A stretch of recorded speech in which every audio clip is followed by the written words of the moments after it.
Quase pegando no sono, me ligam aqui da rádio. Barão, fique esperto, porque você pode ser convocado mais cedo, porque há possibilidade, tem boato de que o Lula pode ser preso e tudo mais.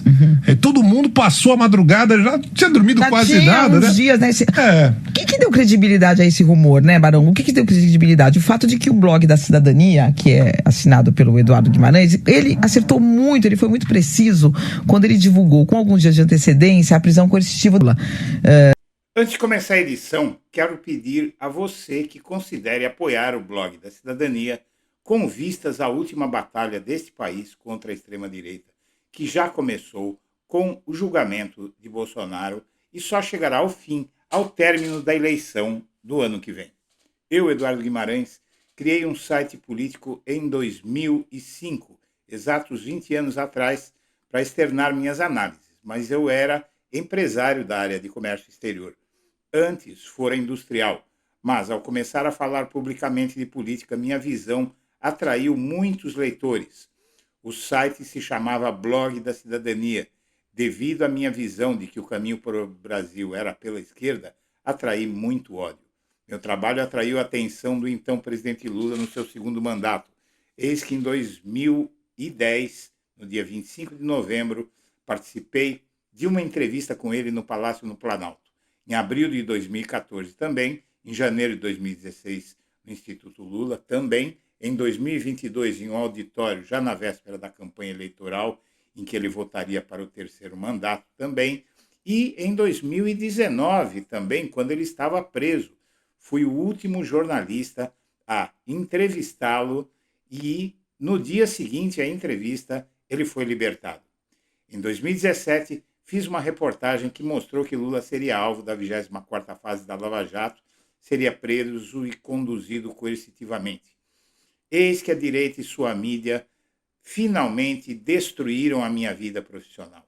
Tive que parar minha empresa e então só me restava o site Blog da Cidadania para sobreviver.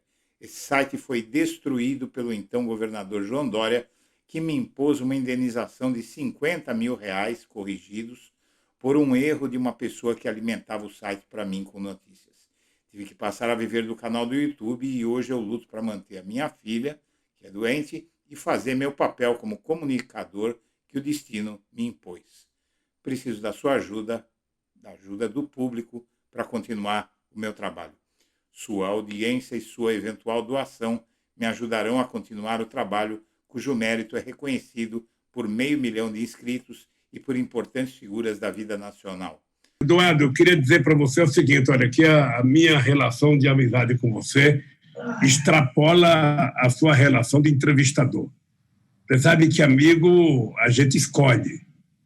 E pessoas de caráter como você, ao longo desse tempo que nós nos conhecemos, você sabe que qualquer coisa que você precisar, você pode contar comigo.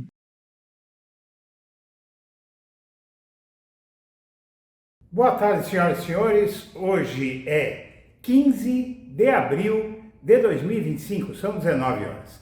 Minha amiga, meu amigo, você não conhece Almir Garnier, mas você vai se lembrar dele quando pensar no 7 de setembro de 2021, quando uma fileira de tanques de guerra da Segunda Guerra Mundial fez um desfile na Praça dos Três Poderes com a intenção de intimidar os poderes da República, e quem mandou esses tanques fazer esse desfile foi justamente o almirante Almir Garnier, que então era o comandante da Marinha, que no ano seguinte, convocado por Jair Bolsonaro para uma reunião no Palácio do Planalto, foi o único dos três chefes das três forças, Exército, Marinha e Aeronáutica, que aceitou a proposta de Bolsonaro de dar um golpe de Estado no Brasil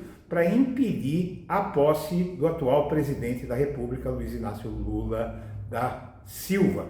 Almir Garnier foi indiciado pela Polícia Federal por tentativa de golpe de Estado e agora ele foi convertido em réu pelo Supremo Tribunal Federal, que aceitou a denúncia da Procuradoria-Geral da República contra si. Muito bem. O Almir Garnier, ele, entre todos os que foram indiciados e convertidos em réus, ele foi o que ficou mais abalado. Almir Garnier ficou absolutamente transtornado e, pasme, ele tentou ou ameaçou, ele não tentou, mas ameaçou fugir. O oficial de justiça não conseguia encontrá-lo em lugar nenhum, percorreu todos os lugares onde ele poderia estar. Depois de muito esforço, alguém, pelo jeito, bateu para ele ali: olha, é melhor você receber isso aí, que daqui a pouco a Polícia Federal está te caçando. Eu vou contar essa história para vocês na matéria a seguir que eu preparei para você.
Analisados mais de 250 milhões de áudios e mensagens pela Polícia Federal e Ministério Público Federal.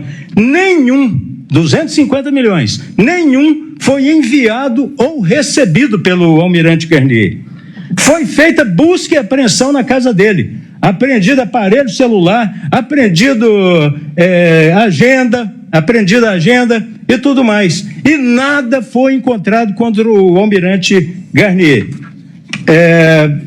No caso do crime de dano ao patrimônio público e deterioração do patrimônio tombado, é um nonsense.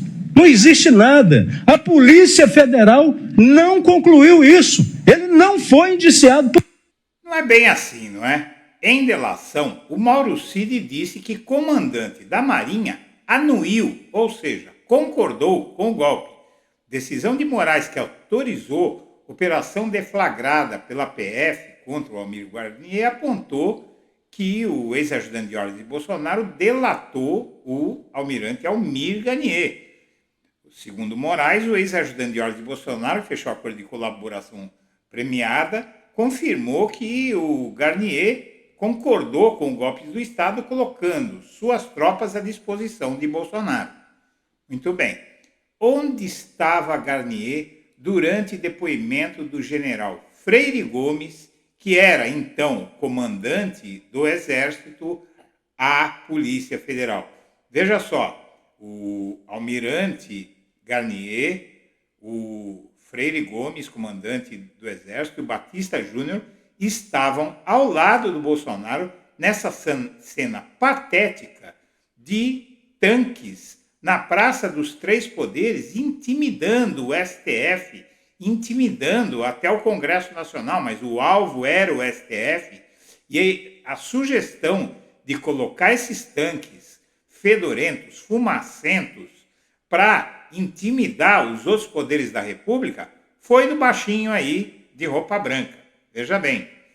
E aí a Marinha, segundo foi achado em mensagens, tinha tanques na rua prontos para o golpe militar, disse o militar golpista em mensagens obtidas pela Polícia Federal. O Alexandre de Moraes tirou o sigilo do relatório final que pediu o indiciamento do Bolsonaro. O material foi encaminhado à PGR, que analisou e depois denunciou todo mundo. E aqui você tinha as mensagens onde se dizia que o almirante colocou, o almirante Garnier, comandante da Marinha, aderiu ao plano golpista articulado de acordo com Bolsonaro, e de acordo com o contato identificado como Riva, o almirante era considerado um aliado estratégico, descrito como patriota. Em resposta, o Riva afirmou em mensagem que tinham tanques no arsenal prontos, indicando uma possível preparação militar para apoiar o intento golpista.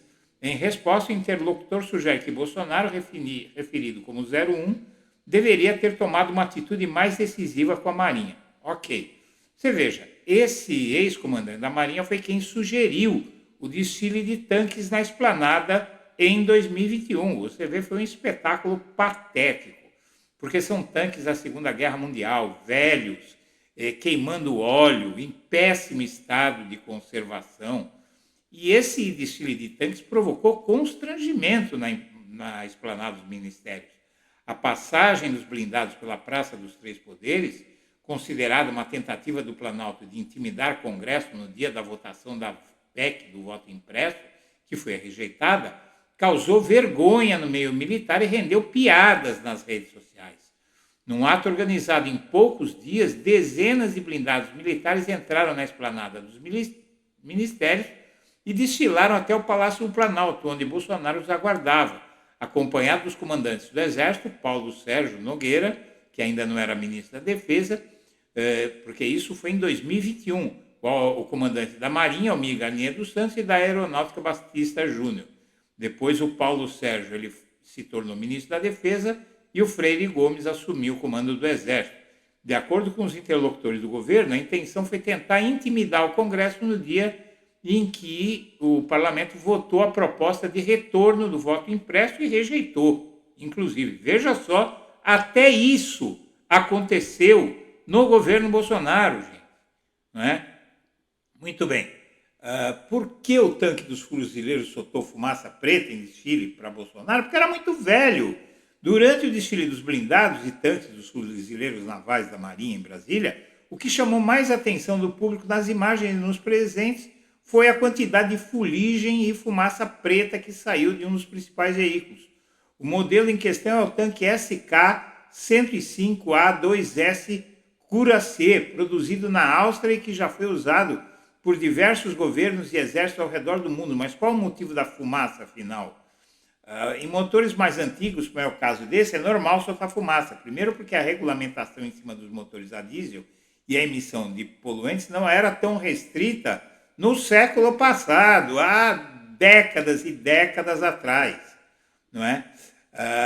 E aí ele virou alvo da Marinha em fevereiro de 2024, da Polícia Federal, o Almir Garnier. Em fevereiro de 2024, a Polícia Federal foi vasculhar a casa dele e ele colocou uma mensagem nas redes: orem por mim e pelo Brasil.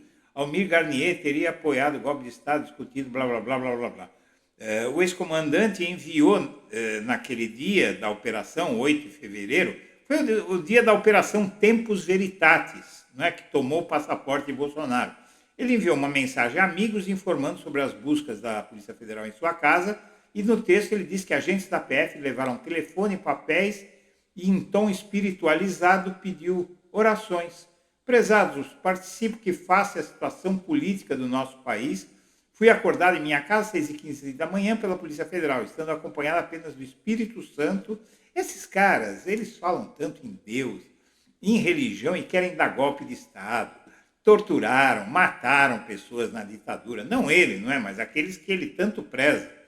Bom, a defesa do ex-chefe da Marinha disse que as provas contra ele são falsas, não é? Que não existia prova nenhuma. As provas contra ele estão nas mensagens e também no fato de que ele adotou atitudes como essa, de tentar intimidar os três poderes da República. Não é um fato público e notório, é muita cara de pau. E aí começou a guerra de versões entre os ex-comandantes das Forças Armadas, Agora, neste ano, né, o processo sobre tentativa de golpe em andamento no STF vai ser palco de embates de guerra de versões entre os envolvidos no caso. Entre os personagens desse jogo de empurra estão os ex-comandantes das Forças Armadas no governo Bolsonaro. No entanto, os ex-chefes da Aeronáutica, Carlos de Almeida Batista Júnior, e do Exército, Marco Antônio Freire Gomes, acabaram sendo descartados das investigações. Os dois prestaram depoimento à Polícia Federal e admitiram que receberam de Bolsonaro uma proposta de decreto e que recusaram. Já o comandante da Marinha, Almirante Garnier, é apontado como o único que concordou com a proposta. Muito bem. Ao ser indiciado e tornado réu, o militar mais abalado, foram 28 militares, né, que a Polícia Federal indiciou. Entre todos eles, o mais abalado com a denúncia de golpe feita pela PGR foi o Almir Garnier. Um dos 24 militares denunciados, aí são os denunciados, indiciados pela PF são 28, mas denunciados pela PGR são 24. Um dos 24 militares denunciados pela tentativa de golpe, o almirante Almir Garnier, despontou como o mais abalado, segundo integrantes da cúpula das Forças Armadas. Membros da caserna afirmam que o ex-chefe da Marinha deixou latente seu estresse com a investigação e passou a mostrar grande temor de ser preso após a PGR incluí-lo no rol de denunciados por tentativa de golpe. Ele aparece na investigação da Polícia Federal como o único comandante que aceitou aderir ao plano de golpe. Dos 34 denunciados pela PGR, 24 são militares. E o abalo emocional desse sujeito é o que causou isso aqui. Ó. O oficial de justiça começou a fazer uma peregrinação por endereços do comandante da Marinha e ele tinha sumido.